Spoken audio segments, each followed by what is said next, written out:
ভাতের প্লেটে যদি আপনি চুল দেখেন তাহলে আপনার ভাগ্যে কি হতে পারে?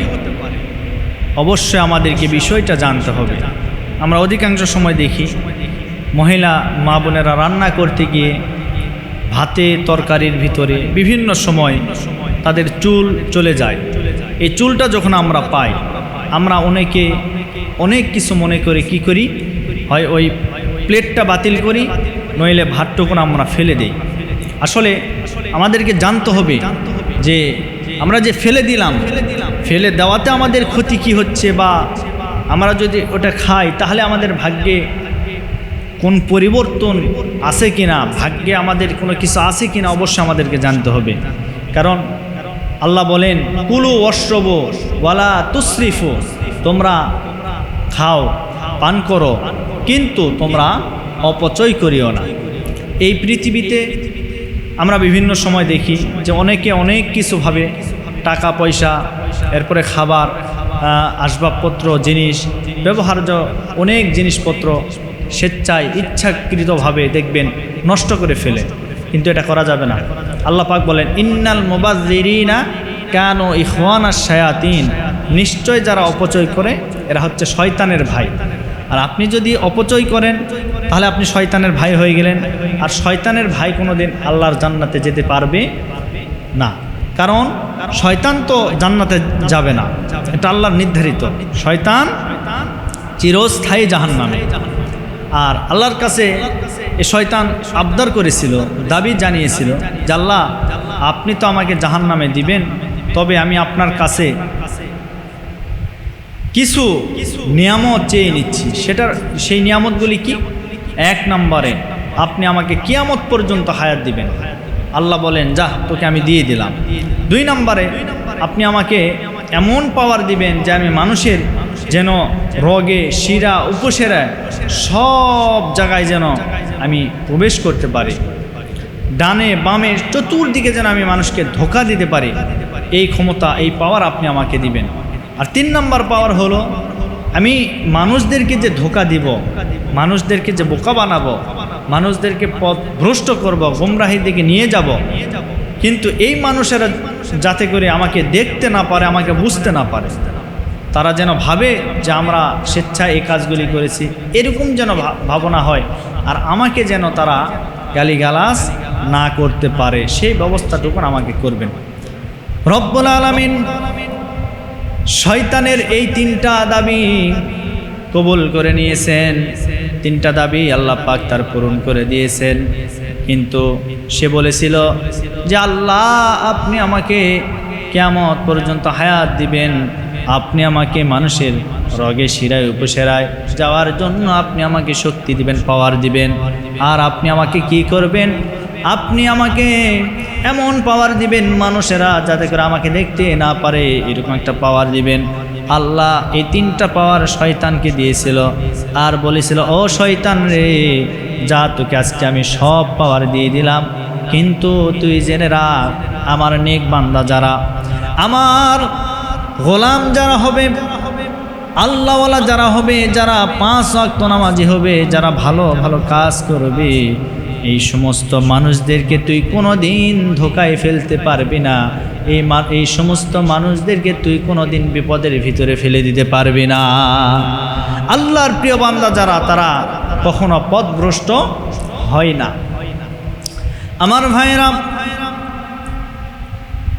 এজন্য অবশ্যই আমাদেরকে শয়তান থেকে পানাহ চাইতে হবে। আল্লাহ পাক রব্বুল আলামিন সব চাইতে বেশি শয়তান কোন সময় ধোঁকা দেয়? যে সময়টাতে আল্লাহ পাকের কিতাব, কালামে পাক, হাকিমে পাক আপনি যখন কোরআনে কারীম তেলাওয়াত করবেন, ওই সময় কিন্তু শয়তান আপনাকে বেশি ধোঁকা দেয়। এই জন্য কোরআন শরীফ তেলাওয়াত করার আগে আল্লাহ পাক রব্বুল আলামিন শয়তানকে তাড়ানোর একটি দোয়া আমাদেরকে শিখিয়ে দিয়েছেন। এই দোয়াটা আমাদের সকলের জন্য কিন্তু পড়া ওয়াজিব। সেই দোয়াটা কি আমরা এবার পড়ি? আউযু বিল্লাহি মিনাশ শাইতানির রাজিম, বিসমিল্লাহির রহমানির রহিম। আমরা এই যে আউযু বিল্লাহি মিনাশ শাইতানির রাজিম, মরদুদ অভিশপ্ত শয়তান থেকে আল্লাহ আপনার কাছে আমরা আশ্রয় প্রার্থনা করি। পরম করুণাময় দয়ালু সে আল্লাহ তাআলার নামে আমি শুরু করছি। এরপরে আমরা কোরআনে কারীম শুরু করি। তার কারণ একটা মানুষ যখন কোরআনে কারীম তেলাওয়াত করে, ওই মানুষটাকে শয়তান সবচাইতে বেশি ধোঁকার ভিতরে ফেলে দেয়। সবচাইতে বেশি ওই মানুষটা ধোঁকার ভিতরে পড়ে যায়। সুতরাং আমরা কোরআন শরীফ যখন তেলাওয়াত করব, তেলাওয়াতের সময় আমাদেরকে অবশ্যই আউযু বিল্লাহ এবং বিসমিল্লাহ পাঠ করে নিতে হবে।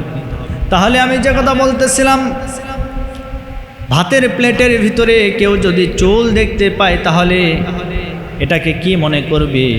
তার ভাগ্যে কি আছে? তার ভাগ্য পরিবর্তন হবে নাকি না এটাকে ফেলে দিবে? এবার শোনেন, না না, এই কাজ কখনো করা যাবে না। তার কারণ হলো ভাতের ভিতরে যখন চুল বেরিয়ে আসে, এই চুলটা আপনার স্ত্রীর মাথার চুল হতে পারে, যে কোনো চুল হতে পারে, কিন্তু আপনার স্ত্রী স্বেচ্ছায় এই চুলটা আপনার প্লেটে রাখে নাই, অনিচ্ছাকৃত এই প্লেটে যাওয়ার কারণে আপনি এটা কখনো ফেলে দিবেন না। তার কারণ হলো এটা আপনার জন্য রহমত, আপনার জন্য বরকত। আপনি যদি অবশ্যই চুলটাকে সরিয়ে আপনি ওই ভাতগুলি যদি খেতে পারেন, অবশ্যই এই ভাতগুলি খাওয়ার কারণে রব্বুল আলামিন আপনার রিজিকের ভিতরে সবচাইতে বেশি বরকত দান করবে, সবচাইতে বেশি বরকত দান করবে। আর স্ত্রীর রান্না যদি একটু স্বাদ কম হয়, লবণ কম হয়, তারপর প্রশংসা করতে হবে। একজন ইমাম ছিল, ইমাম ইউসুফ রাহিমাহুল্লাহ। তার জীবনে দেখেছি, সে একবার একটা সফরে গিয়েছিল। সফর থেকে ক্ষুধার্ত অবস্থায় বাড়িতে প্রবেশ করেছে। বাড়িতে আসার পরে তার স্ত্রী তাকে পরিষ্কার করার পরে তার সামনে খাবার পরিবেশন করেছে। খাবারটা যখন সামনে দিয়েছে, খাবারটা একটু স্বাদ কম ছিল। এরপরে ইউসুফ রাহিমাহুল্লাহ এই খাবারটুকুন খাওয়ার পরে স্ত্রী জিজ্ঞাসা করেছিল, ও প্রাণের স্বামী গো, আপনার জন্য যে তরকারি আমরা রান্না করেছি এটা কেমন হয়েছে, স্বাদ হয়েছে নাকি? এইবার ইউসুফ রাহিমাহুল্লাহ ডাক দিয়ে জানায় দিয়েছেন, ও আমার প্রাণের স্ত্রী রে, তোমার হাতের রান্না বড়ই স্বাদ লাগে, বড় ভালো লাগে। তুমি যাই রান্না করেছো অত্যন্ত সুন্দর হয়েছে, ভালো হয়েছে। এই কথা বলার পরে কিছুক্ষণ পরে স্ত্রী এবার খাবারটা প্লেটে নিয়েছেন। খাবারটা মুখে যখন দিয়েছে, দেওয়ার পরে দেখি তরকারি যেভাবে স্বাদ হওয়ার কথা ওইরকম ছিল না। এরপরেও স্বামী ওই তরকারিটা খাওয়ার পরে বলেছে যে তরকারি অনেক স্বাদ ছিল। এইবার ওই স্ত্রী ওই স্বামীর জন্য হাত তুলে দোয়া করলেন, রব্বুল আলামিন আমার তরকারিটা এইরকম স্বাদ কম হওয়ার পরেও আমার স্বামী আমার জন্য এর প্রশংসা করলেন। সুতরাং আমার স্বামীর জন্য আপনি আল্লাহ সহায়ক হয়ে যান। সুবহানাল্লাহ। এজন্য সবসময় স্ত্রীর প্রশংসা করবেন। আমার প্রিয় বন্ধুগণ, স্ত্রীকে ভালোবাসবেন, মহব্বত করবেন, দেখবেন ওই পরিবারে আল্লাহর রহমত বরকত আল্লাহ পাক রব্বুল আলামিন আসমান থেকে খাজানা নাজিল করবেন।